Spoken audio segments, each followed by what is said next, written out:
Welcome to Bamfordrose and another forum chat. This week I've taken something from Facebook. This is where the proud owner of a set of exhaust manifolds posts up a picture and say, hey, I've got some exhaust manifolds which look too good to fit to the car.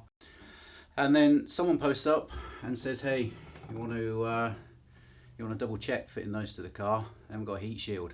And this guy, whoever he is, says that he fitted some to a car that didn't have a heat shield and melted things on the car. Yeah, we've seen that before.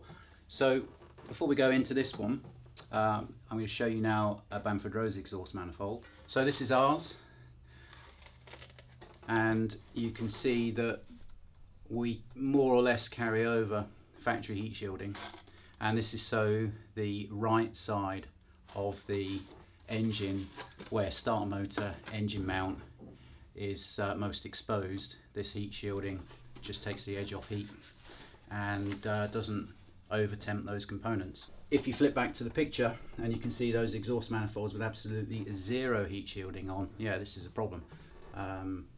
There's going to be some components there that are exposed to heat, and this is a bad thing. As we can see here, the components are from a company called Velocity, and they've got a track record with heat shielding. I'm now going to get a set of V12 manifolds.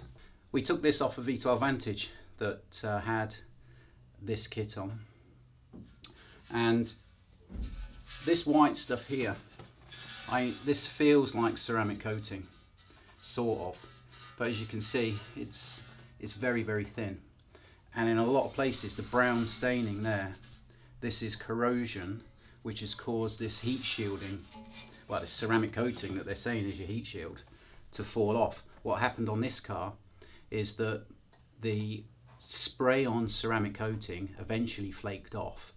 It caused the under bonnet area to get very, very hot. It melted wiring that's immediately above the cam covers, and the car was misfiring, and it came to us in that misfiring state.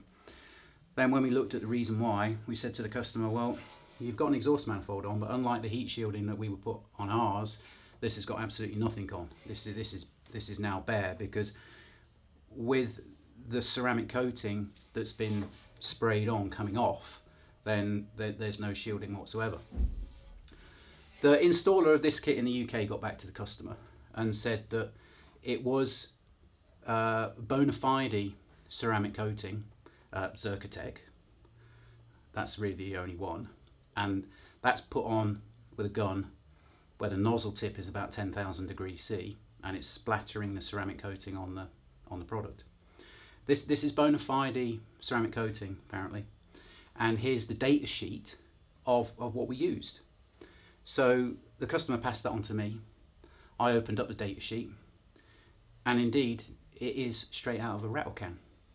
The problem is, if you then scroll down to the maximum temperature limit, it was primarily a product used for the motorbike world, where it's on show and the temperatures are stated to not exceed 550 degrees.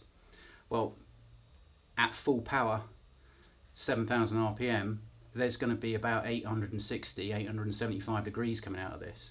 So this is why this component exceeded the heat spec and flaked off the rattle can applied ceramic coating. That's why it burnt the harness and caused the misfire and brought it to our attention. So yeah, for sure, to answer this guy's question, well, it isn't a question. He's posted up his manifolds, and some other guy said, hey, you want to be careful with that. And yeah, I'm echoing what the other guy said.